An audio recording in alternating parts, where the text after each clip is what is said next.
Intermediate Accounting 25, Pensions, Part 2.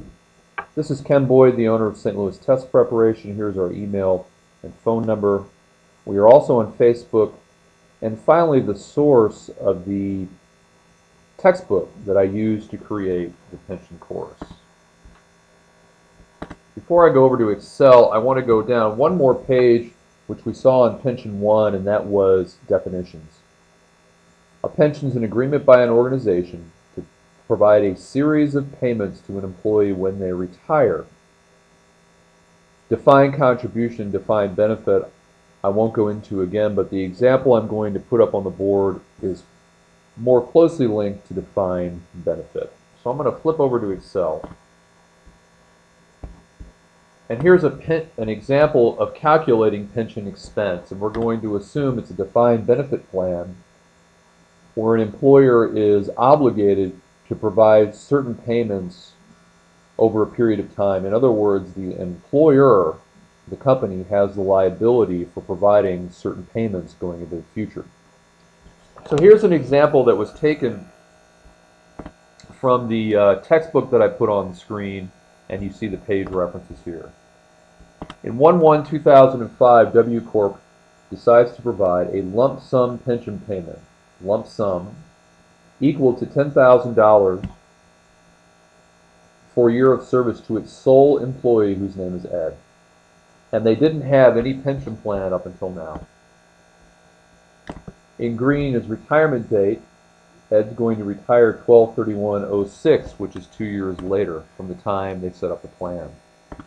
In terms of funding, W Corp fully funds Ed's contributions as soon as he qualifies for benefits. So there's no problem with the delay in the funding. Payments.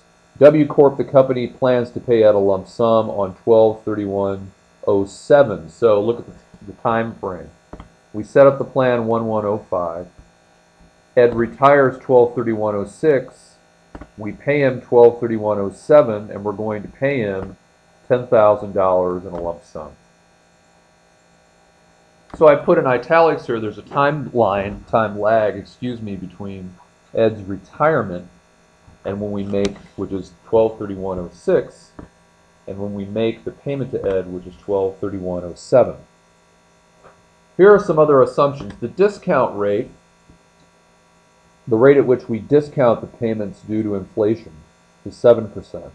And the rate of return on investments, that is the money in the bucket that we've put in the bucket as an asset to earn a rate of return on, is 7%. They're both known and they're both equal, which is unusual, but it makes for a simple example since this is our first pension expense example.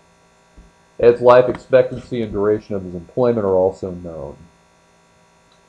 Actuaries are math people who determine life expectancy. We'll talk about that later. So what's the formula for pension expense? Well, it's a couple of pieces, 4 or 5 pieces. Service cost, which is defined as the discounted present value, that's where we need the 7% for the discount. The discounted present value of the amount added to the planned future retirement pay for this year's work. Now, in this example, it's a one-time $10,000 payment that's going to happen 12/31/07. So service cost answers this question. If you work this year, what gets added to your pension benefit? And a lot of people who approach retirement think about this issue. I live in Missouri. My mother was a teacher. My sister-in-law is a teacher. And when you get toward the end of your career, you start thinking about how much will working one more year add to my pension, and is it worth it to me to work one more year? So the value at 12/31/05, we're going to discount the $10,000 payment back 2 years at 7%. And for 12/31/06, we're going to discount the payment back 1 year at 7%. And we're going to get present values at 05 and 06. So for 05, it's $10,000. And if I go to my present value tables, which I will now because I think it's worth spending a minute on, I go to my present and future value tables. 7%, 2 years is 1.45. 7% 1 year 1.07. And you'll see that I have down here in black, watch our capital budgeting videos 4 and 5 for a better explanation of present value. So the present value in 05, which is in blue, is the $10,000 divided by the present value factor, 1.145. The 06 present value is $10,000 divided by the present value 7% 1 year, 1.07. So it makes sense that if we're only discounting 1 year, we end up with a higher value than when we discount back 2 years. We can use that to make a journal entry to recognize service costs. For 2005, it's the 8734 pension expense debit, creating an expense cash credit. Pension expense 2006, there's the 9346. Okay. We're crediting cash as if you were making a payment into the bucket, which we'll get to later for pension expense. So in addition to the service cost, number 2, we have interest cost. The formula for interest cost is the pension liability at the beginning of a period times the annual interest rate, as if the liability is getting bigger, and it's getting bigger by multiplying it by an interest rate. So we take our pension liabilities that we figured out above, the 05 pension liability 8734, the 06 pension liability, the present value 9346. These are both in present value. Pension liability.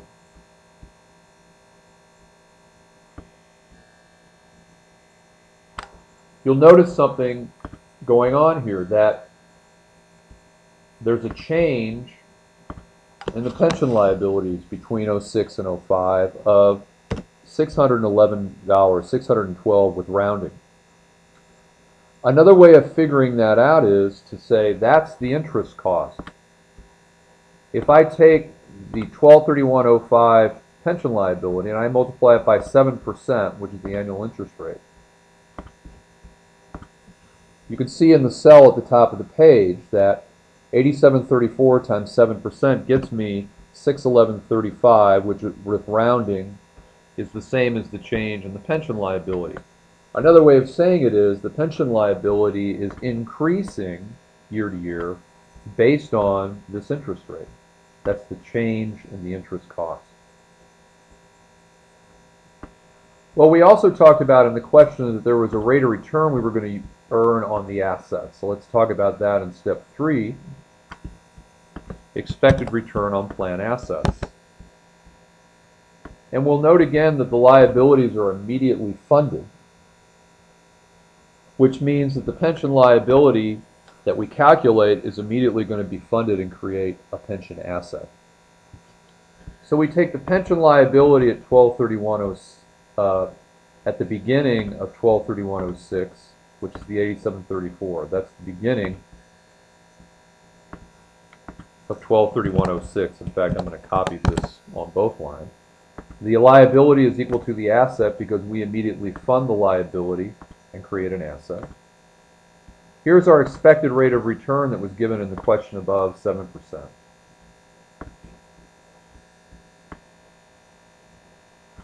And if I click on the cell, you'll see that 8734 times 7% is that same 611.35. In this case, it's the return on the assets. When we figured it out up here, it was the change in the interest cost. So what's our total pension expense at 12/31/06? Well, it was the present value of the service cost, 9346,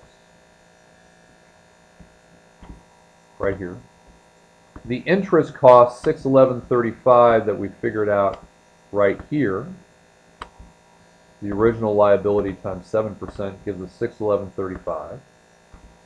And then we subtract from pension expense the rate of return on those plan assets, which we figured out up here was also 611.35. Since both the interest cost and the return on plan assets are both 7%, we end up with the same number. So we get a pension expense at 12/31/06 of 93.46. That would be the expense that we're going to record in our income statement.